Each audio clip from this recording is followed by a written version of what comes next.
শুরু করছি। এখন মা সকালে আজকে ব্রেকফাস্ট বানায়নি কিছু, কারণ ঘরের খাবার কিছু খেতে ইচ্ছা করছিল না, তাই মা বাইরে থেকে আনতে গেছে হচ্ছে মুড়ি মাখা আর সিঙ্গারা। সেটা আনুক, সেটা খেয়ে তারপরে হচ্ছে যে আজকে দিনটা শুরু করবো। আর আমার আজকে উঠতে অনেক দেরি হয়ে গেছে, কারণ কালকে একটুখানি রাত্রে জ্বর এসেছিলো, তাই একটু ঘুমিয়ে পড়েছিলাম। আমি কলেজে যাইনি, জ্বরের জন্যই যাইনি বেসিক্যালি। আজকে দিনটা রেস্ট নিচ্ছি, কালকে থেকে আবার যাব কলেজে। আর বোনও উঠে গেছে, ও তো অনলাইন ক্লাস হচ্ছে, এটা করছে না আজকে। এখন পড়তে বসবে, ও বসেও গেছে পড়তে। সকাল সকাল উঠে গেছে, চান খাওয়া হয়ে গেছে সকালে, কালিমারও হয়ে গেছে, সবাই বসে আছে। এখন যা গরম পড়েছে, চলে এসেছি, এখন আমরা সবাই মিলে খাবো। তো এখানে আমি পড়তে বসেছি, সেখানে একটু ভিডিও করলাম।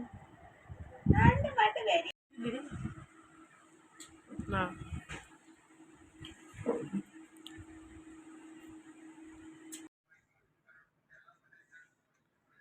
আজকে দুপুরের লাঞ্চে ছিল কেক আর স্লাইস। শুধু গোপলুরা খায়নি, খেয়েছে কালিমাও, সরস্বতী মা, সবাই।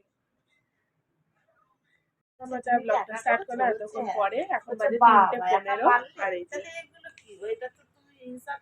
আজকে হচ্ছে বল ডান্স ডে। আমি বললাম ওকে যে নাচ করতে, একটা করলো না, কারণ ল্যাদ লাগছে, প্রচন্ড গরম বাইরে। বল নতুন হঠাৎ মনে, হ্যাঁ এটাও নতুন চশমা, ঢুকে রে ও 2 দিনই বলছি জানো না, পারলেও যাচ্ছে। বল কিছু ভাই, বল।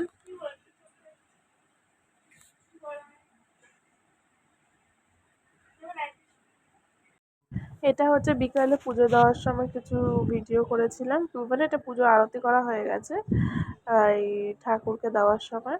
কালিমা is one of my favourite, তাই কালিমার ভিডিওটা বিকালে করেছি। আমরা ভাবলাম যে আমি বিকালে অনেক ব্লগ করব, সবসময় ভাবি কিন্তু কোনো সময় করা হয় না। আর হচ্ছে বিকালে যেহেতু আমি পুজোটা দিলাম, যে প্রবলেমটার কথা আমাদের বলছিলাম শর্টসে, সেটা হচ্ছে যে কি আমার দাদুকে অ্যাডমিট করতে হয়েছে হসপিটালে। ওর জন্য এখন ভালো আছে, কিন্তু আমাদের ঠাকুর ঘর আছে, ঠাকুর ঘরে পুজোটা মাকে পুরো দিতে হচ্ছে, তো ওখানে হেল্প করতে হচ্ছিল। তো সমস্যা টেনশন দুটোই ছিল, এখন ঠিক আছে অনেকটাই। কাল পরশুর মধ্যে হয়তো ছেড়েও দেবে।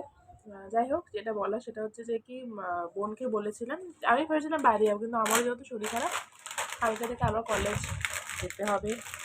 তো ভাবলাম আজকে দিনটা রেস্টই নিয়ে নি। ও বাইরে গেছিল, বললাম ওকে ব্লগ করতে, ও করেনি। মানে একটা অকম্বার ঢেকে আমি কি বলবো, করিস সেটা বল, ঠিক আছে। কিন্তু একটা হচ্ছে খাবার নিয়ে এসছে আমার জন্য, তাই জন্য আমি কিছু বলছি না, খুশি দেখাচ্ছি। দাঁড়া, মাই ফেভারিট, আমার নিজে খেয়ে এসছে আর এখন চিপস খাচ্ছে। কত খায় রে মানুষ, কত খেতে পারে। আর এটা হচ্ছে নতুন চশমা, তখন দেখালো ভালো করে দেখতে পেরেছি কিন্তু জায়গা কেমন লাগছে বলবে। তো ওরা যেহেতু বেরিয়েছিল, সেখান থেকে কি কি এনেছি সেটা তোমাদের দেখাচ্ছি, মানে গ্রসারি শপিং টাইপের। তুই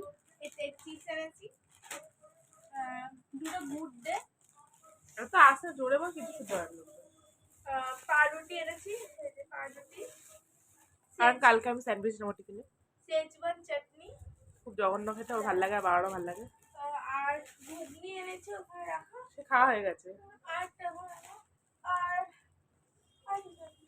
আর বাটা ফ্রিজে রাখা।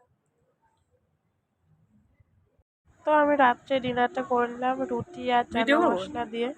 দেখো গাইস, কথায় আছে না যে উঠলো বাড়িতে কটক যাই। তো আমার রাত্রিবেলা হঠাৎ মনে হলো যে আমি এখন রূপচর্চা করবো, তাই রাত্রিবেলা বসে গেলাম একটা ফেস প্যাক বানাতে। ফেস প্যাক ঠিক নয়, আমার মুখের কাছের দিকটা একটুখানি গরমকালে প্রচণ্ড কালো হয়ে যায়, মেলানিন ফর্মেশনটা বেশি হয়।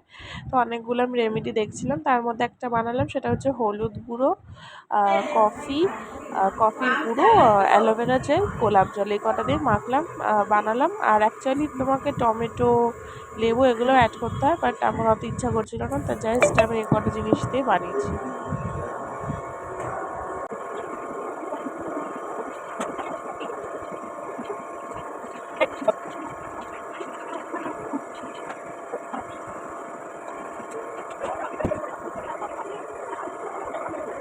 এই মিশ্রণটা পুরো মুখে লাগানো যায়, কিন্তু আমি চোখের তলায়, নাকের পাশে যেগুলো আমার ডার্ক এরিয়াস, মুখের আশেপাশে যে জায়গাগুলো সেই জায়গাগুলোতে লাগিয়েছি। তোমরা ট্রাই করতে পারো, আমার ভালোই লেগেছে। আমার এটা তোলা হয়ে গেছে, যে ফেস প্যাকটা আমি লাগিয়েছিলাম, এবং বাকি স্কিন কেয়ারটা আমি শেষ করব। আর আজকের ব্লগটা আমি এখানে এন্ড করছি। এরপর থেকে আশা করছি ডেলি ব্লগ করার চেষ্টা করব, যতদিন না আমার এক্সাম স্টার্ট হচ্ছে। আমার এক্সামও খুব সামনে, তো সেই জন্য আর জানোই অনেক অনেক প্রবলেমস তো মাঝখানে হচ্ছে, শরীর হেলথ সব কিছু মিলিয়ে কোনো ব্লগ করা হয়ে ওঠে না। তাও শর্ট ব্লগসগুলো দেওয়ার চেষ্টা করি। আজ অনেক দিন পরে, প্রায় 6-7 মাস পর একটা বড় ব্লগ শ্যুট করলাম, সেটা এডিট করব, ছাড়বো। তো এইভাবে পাশে থাকতে থাকো। আর যদি আজকের ব্লগটা ভালো লেগে থাকে, লাইক শেয়ার সাবস্ক্রাইব। আর তোমাদের সঙ্গে শীঘ্রই দেখা হচ্ছে নেক্সট ব্লগে।